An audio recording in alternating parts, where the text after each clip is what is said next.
Of housing debrief. We will allow everybody to come online. Wait, I don't see it. You don't, huh? Okay. Can we get some children? While I wait for more people to get online, I will grab some of the children so that you guys can see how wonderfully happy they are that they get to go back to soccer and things are finally thawing out. We're into spring forward. We get a little extra daylight. This is a lot of fun this time of year. And I want to introduce some of my special guests. This is Mason. I put the camera up really high and we're standing. So, yep, this is Mason. This is my Athena. Come on up here, Athena. Hi. That's right. Oh, and Alana Joe. Thank you, Alana. These are three of the five kids. One sleeping and the other one is into her teenage years. Right? Looking at the director, producer, my lovely wife. So we're going to go ahead and get this party started. And let's see here. Did I not? Okay. Here we go. Share my screen. Lo and behold, here we are. So, housing debrief, easy for me to say, episode 6. First, I'd like to, of course, thank our wonderful sponsor. You know him, Kevin Buddy from Monarch Coast Financial. He's my buddy, your buddy, Kevin Buddy, and he deals with more than one kind of borrower. And of course, there's more than one kind of loan. There's everything from full documentation loans to alternative documentation loans to investor financing and private money. So pretty much deals with everything. And he's been around with loads and loads of experience since 1976. Kevin has helped buyers secure their financing needs. And give him a call. Give Kevin Buddy a call. Let him help you as well at Monarch Coast Financial. You can reach him at 949-422-2075. That's 949-422-2075. And our company is Reports on Housing. It's your local real estate snapshot. We're really about driving home not closed sales data. We do talk a little bit about closed sales data. Rarely is it part of the report other than just a static page of that you can see what happened in the month of February. That's actually in this next report, people will be able to see what happened in the month of February. But more importantly, I want to know what's going on today. We want to know, okay, right now, what can we expect now and into the future? What does the active listing inventory look like? Supply and demand. Active supply of available homes, demand the last 30 days worth of pending sales. So the number of escrows going in for a 30-day snapshot. From that, we're able to get the expected market time, place your home on the market. When are we opening up escrow? The lower the number, of course, the faster the market. And as you know, the market is very fast right now. And so it's all about setting expectations. That's what the reports are for. They're about setting expectations of buyers, sellers, friends, family, everybody. And it also helps us articulate what's going on in the marketplace by looking at the data and sharing what the different points are. So it really gives you the power rather than buyers and sellers and everybody else just Googling and finding whatever it is that will justify what they're thinking. This is real. It's a real solid economic model that I share with everybody on an every other week basis. So we have reports that dot all over Southern California. And as a matter of fact, with this very report, Los Angeles has hit their 2-year mark. San Diego will hit their 2-year mark next month. And then in a couple months from now, Riverside and San Bernardino will hit their 2-year mark as well. So congratulations, Los Angeles County. Your report now has year-over-year data and year over 2 years ago. So there's 2 years of data. So you could see what happened to the market last year and what happened the prior year. So they've caught up to Orange County and we have enough data there. But I do want to make a quick announcement. A lot of people ask, I didn't get the report yet. You're talking about this topic, your housing debrief. The housing debrief is different than the housing report. This is something I bring to everybody for value, to get them to understand that what I'm bringing on an every other week basis is a lot of value. It's written down, and it's something that you can distribute to all of your clients and sphere of influence and everybody else, so they understand really what's going on in the marketplace. This video doesn't necessarily jive with the report. It's taken from reports that I've done in the past, and then once again, some of those reports will repeat itself down the road. So you can, I'll pull from past reports to create this, but then I am creating very fluid reports every other week that don't necessarily jive with this housing debrief program. But the last one that came out was more homes coming, and this came to San Bernardino Riverside this week. LA and San Diego and Orange County got theirs last week. But this coming up one on Monday is, I'm going to talk about this very, so I'm going to write about this very topic and get into more detail. And the reason for that is because I think it's very important for everybody to understand that if you plan on taking part in the best time of the year for the housing market, it's right now. It's the spring, and it's the next 3 months. After that, we're going to go into summer, and I'll get into what happens with this shift in the market that I was talking about, a market shift.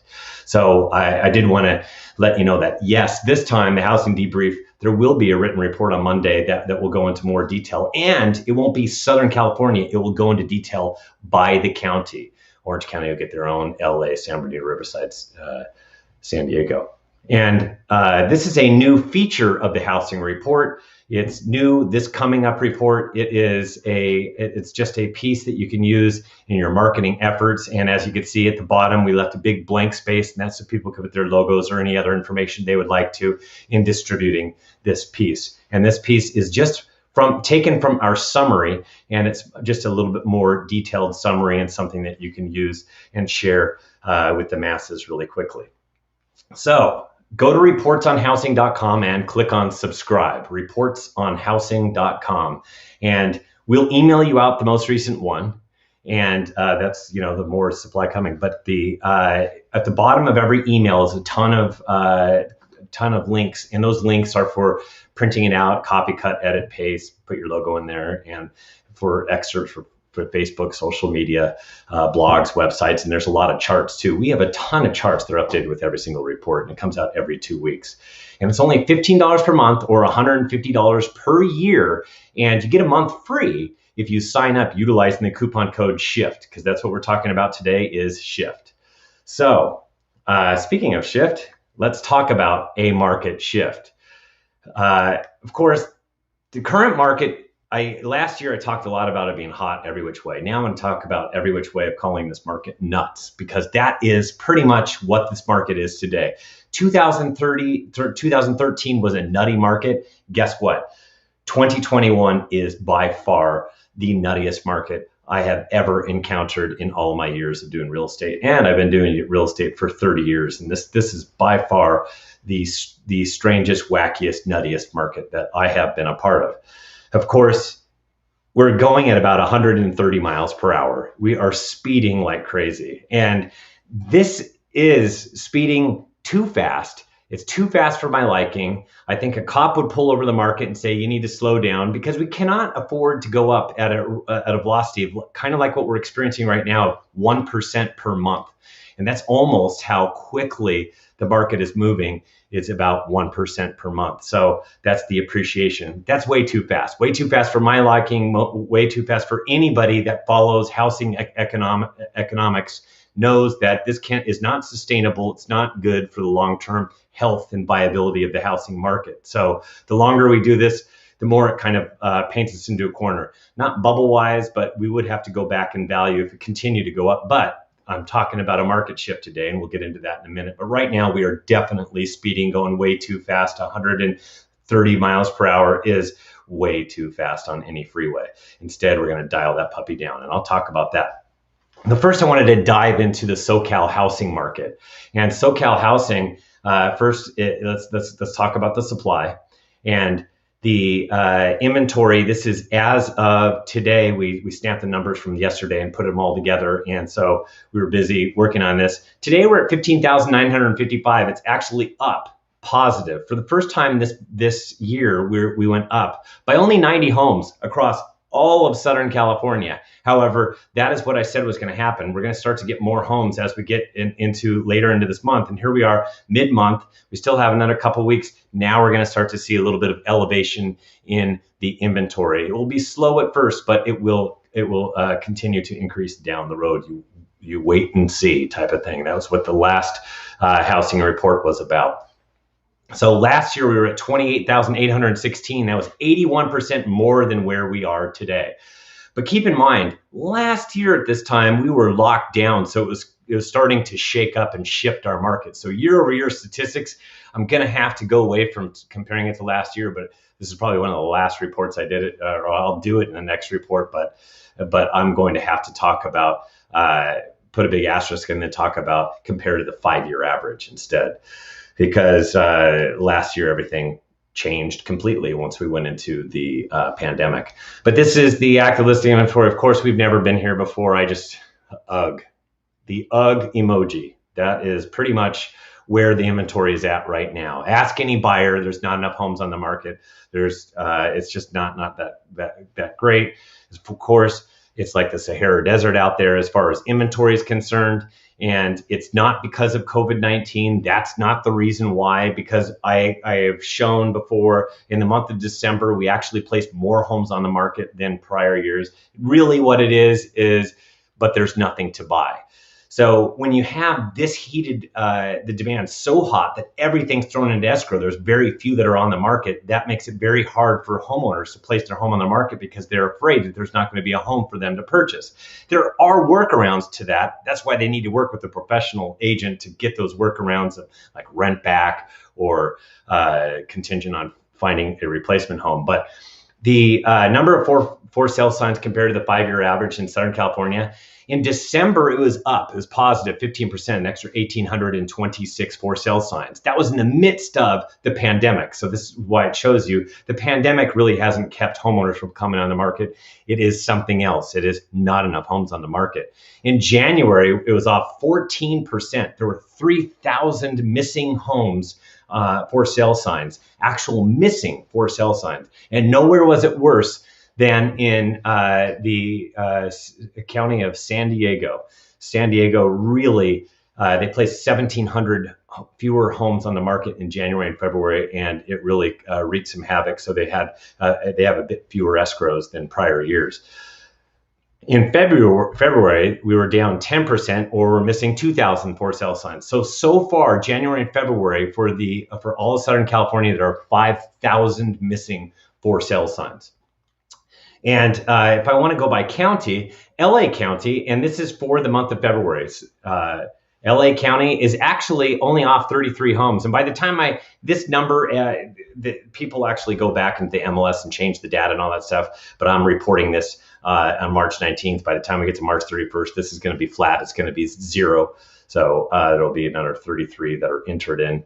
I don't want to go into the weeds on explaining what happens there, but the numbers are constantly being massaged. Orange County, 7% fewer, missing 213 for sale signs, and now we're getting to Riverside County. They're missing 710. San Bernardino County, missing 414.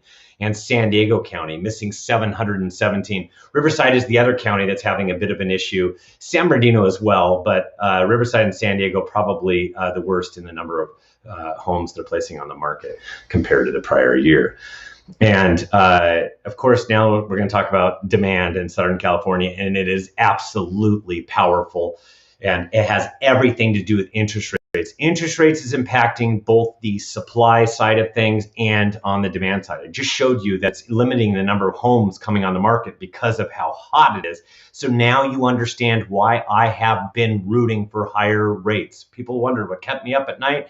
It is these low interest rates. That's what keeps me up, because I just don't think it's healthy to be here for that long. And Southern California demand, this is the last 30 days worth of pending sales, so new escrows last 30 days. If you look at it, today we're at 19,747. That is up 4% or 687 pending sales in the last 2-week period. Guess what? Along the last 5-year average, that's how much it's supposed to go up, 4%. So it's actually doing what it is supposed to do right now, and it is continuing to go up, and it will continue to go up until peaking towards the middle to end of May. And then last year we were at 15,838. That was 20% fewer pending sales. So demand, that snapshot, that's missing 3,909 pending sales. But you look at the green line. You could see how we were going up in that 2-week period. That's when it went down. What happened last year? We went locked down a week ago in our houses, and that's where the lockdown really began here in California. So that started to impact demand. Fewer escrows were placed in, and there were escrows that were falling out because of going into the pandemic, all the uncertainty, all the fear, all the unknown of originally going into it, the major shock of having a major epidemic.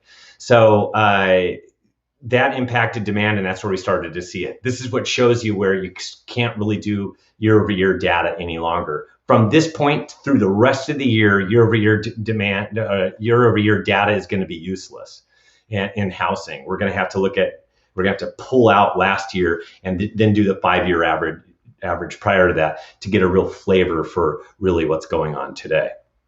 And interest rates are at 3.09%. And of course, there were 17 record lows. The 17th was in the first week of January, and that was at 2.65%. But look where interest rates are today. Actually, if you look at interest rates today, because I saw a whole bunch of interest rate sheets, not interest rate, yeah, a whole bunch of mortgage sheets, and I'm seeing a lot at 3.25%. So that's where they've driven to. We'll get into that in a second. Right now, the market is moving at a velocity, like I said, of 130 miles per hour, way too fast. We're speeding. We should get a ticket. The whole entire market should across the United States, and it has everything to do with these low interest rates.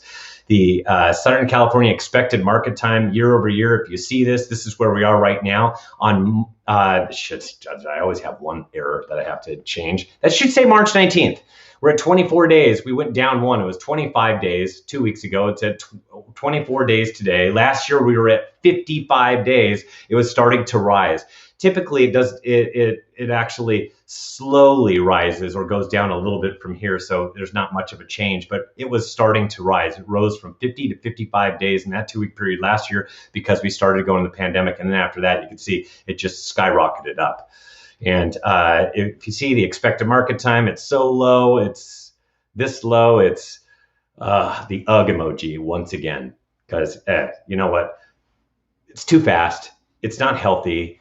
It's not fun. It might be fun if you if you have your home on the market for a minute, but it's not fun for the countless numbers of buyers and what they have to go through in this. Speaking of these countless buyers, this is really a true story. I believe this is I want to say it was in Montana.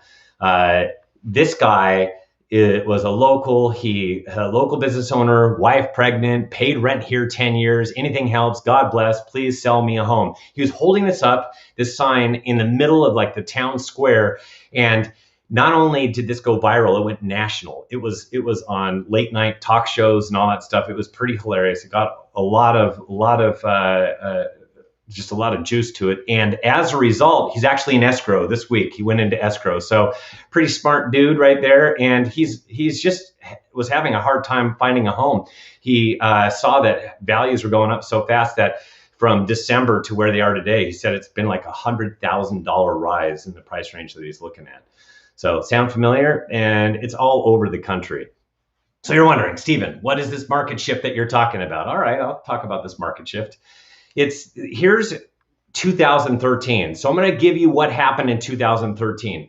Backstory to this is the market started to roll in 2012. First to the table were investors. Then came everybody else by the time we got to the second half of 2012. But investors were first.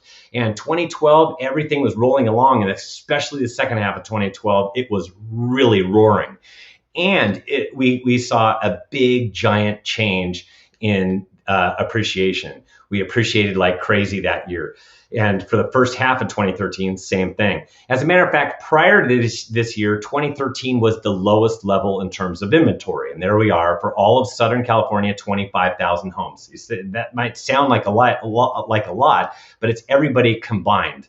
It was probably 5 times this much, at least, back in 2008. And so there was a lot more homes, 2006, 7, and 8. There's just so many more homes. There was this lopsided market. And that is really what led also to the Great Recession. But here we are. You can see where inventory is flat. Then all of a sudden, it started to go up. And it started to go up on the backs of mortgage rates. So here we are. This is where mortgage rates were, and they were at about 3.25% to start the year. And by the time they got to around June, they jumped up to about 3.75%. And that's where we started to see this slow build of the market from about the end of March, which is where we're at right now, slowly but surely and methodically. And then June, it started to pick up even more, and interest rates rose even more to above 4% and even to 4.5% by the time we got to October. So you could see it continued to go up, and it kept on rising. Typically, the inventory peaks between July and August, but because of the market shifting and a lot of people still expecting that really hot market of the first 6 months, for the second 6 months, we had a lot of people that were overpriced, and they ended up lingering on the market. And a lot of them had to pull their homes off the market, because if you look at this, it did not peak until October. That's not a normal peak. And that is what is going to happen this year. Right now, this is where the inventory is at. And that's for all of Southern California. And if you can see, this is what's happened to interest rates. We've gone from 2.65% to where they were this week at 3.09. And this is, remember, that's from Freddie Mac's national survey. I've looked at a number of rate sheets, and we're probably closer to about 3.25% right now. So anyways, there's a little bit of a lag in that as well. This is the expected market time. So the first was the inventory. This is the expected market time. I'm going to do the same thing. You can see, so as interest rates rose, what happened to the market time? The market time increased. Now, for all of Southern California, the market time was about 40 days. There were some that were less. They were in the 30s. It's not as hot as it was today, but it was the hottest market prior to 2021. But you can see what ended up happening as interest rates rose, the market time continuously rose as well, until we finished out the year for all of Southern California at just above 90 days, which got us to more of a normal market. 2014 was a much more manageable market, especially if you were a buyer. And also, of course, the second half, the further we got into 2013, the easier it was to move around a little bit if you were a buyer. And if you look, where are we at today? Of course, we're less. But where are interest rates? They're going up, and they're continuing to go up. So what this is going to do is it's going to pull it up higher and higher. And I'll get into that. Interest rates are rising right now today. And you could see this in the 10-year Treasury. This is the 10-year Treasury taken 1 month ago at 1.285%. So this year we got above 1%. So we were never below 1% prior to the pandemic. And this has everything to do with the only reason why interest rates got as low as in the 2s and even the low 3s was because of the pandemic. But as we slowly but surely come out of the pandemic, rates want to go back to where they were for a lot of various reasons, because it impacted the economy, and that's what impacted the 10-year Treasury. So we've seen that it was at 1.285 a month ago, and it has been rising that prior 6 months, but it continued to rise and actually rise even faster within the last couple of weeks, and now we're above 1.7. So we're in between that we're going to be making our way towards 2% on this 10-year Treasury. What does that mean? That means that we're going to probably blow past 3.5% and get towards where I said 3.75%. I actually now think that we have enough juice to get to 4% interest rates by year's end. And you want to know who's rooting for it like crazy? Me. I am. I would like to see 4% interest rates, because it is exactly what the doctor ordered for slowing this thing down just another notch. And This is the 10-year and the 30-year mortgage. So I want you to understand there is a spread between the two. So there is the stickiness to it. It broke during the pandemic, but it is back. And you can see on the right-hand side, it's going up. And it's going up pretty fast, the 10-year as well as the 30-year mortgage. We're getting a bit of a spike and a bit of a run in it. So, and what do I forecast and where are we going to go? I think with vaccinations and everything, that the more we get vaccinated, the more that everybody's going to get out there, and there's going to be an economic boom. There's going to be a lot of economic driving factors for this second half of the year. As a matter of fact, I've seen a lot of economists, they've been revising everything. They're constantly revising because it's starting to exceed everybody's expectations, how rapidly things are unwinding. And I think we're in the 20s. It's going to be kind of like the Roaring 20s. As a matter of fact, the Spanish influenza was 1918, finished in 1920. Well, here we are. That was the Roaring 20s after that. Here we are again, the Roaring 20s. And you can go into the Roaring 20s, parallels and all that stuff, but I think there's going to be some significant change over this next decade coming out of this pandemic because it's made us all think. And there's going to be quite a bit of economic activity on the other side of this that will start later on this year. And we're moving into summer. And with that, summer and everybody getting vaccinated kind of at the same time, it's going to lead to a lot of people getting out there and doing stuff that they weren't able to do because we were all locked down a year ago. So here's what we're seeing. We're seeing people go back to the beach. We're seeing people, of course, spend, open up their wallets, go do a few things. They've saved a lot of money, so they're just going to spend a little bit more. They're going to go back to amusement parks or try at least. Of course, there will be limited crowd sizes, but man, Disneyland alone is opening up at the end of next month. And you know what that means? That means 10,000 jobs that they're bringing back. So that's pretty darn huge. You've got a lot of people that are going to want to get out there and just mingle a little bit and go to restaurants, and there's travel is coming back, and airline bookings are starting to rise like crazy. And then, of course, once again, I'm going to go back to spending. There will be even more spending. All of this will create a robust economy where it's going to create more jobs. Does that mean that there won't be anything negative this year? No, but I think that positives are far going to outweigh the negatives, and that's the kind of momentum that I see for especially the second half of 2021. So with that, we're going to see that rise in interest rates and kind of like putting a little bit of a brakes on it, because there are buyers that are going to say, hey, you know what? That's it. I'm done. I've been doing this. It was at 2.65. Now we're at 3.5. Now we're at 3.75%. Way too high. I didn't want that. I'm out. So, but there are still plenty of buyers that are still going to participate. That means that there'll just be fewer offers. So anyways, the impact on affordability at the start of the year, if you're looking for $3,000 a month, just principal and interest. I know there's taxes. I could do that as well, but I just wanted to show this principal and interest. If you put 20% down, and you want $3,000 per month for that payment, it's at 2.65% is $930,000. Now we're at 3.25%. That's $861,000 of a house. So now you can see it's already starting to diminish the home affordability. And as we get to 3.75%, which is where I was thinking rates could get to now, before I was at 3.5. Now I'm thinking even more, 3.75%. But you can see at 3.75%, we're looking at $810,000 house. Or at 3.5%, you're looking at $835,000 house. That is $95,000 smaller of a home than at the very start of this year. So you can see the impact on affordability as rates rise. And that's where it'll be a little bit of a slimming of the buyer pool. It doesn't mean that buyers aren't going to be buying, but I'll get into exactly what that means. But as far as mortgage rates impact on affordability, this is the other way of looking at it. If you have a $750,000 mortgage, you were looking at $3,022 per month back at the beginning of this year. Now you're looking at $3,264 per month. So now you've gone up $240 per month. And by year's end, if we get towards that 3.75%, you're looking at $3,473. You can see the impact on it. That's an extra $450 per month. That is a lot for your standard family. So you can see that will have an impact on the number of buyers that are out there. And you know what's driving all of this is just the economic engine of the United States, it is really strong. So as a result, we're going to watch the interest rates rise this year, and we're going to dial it down.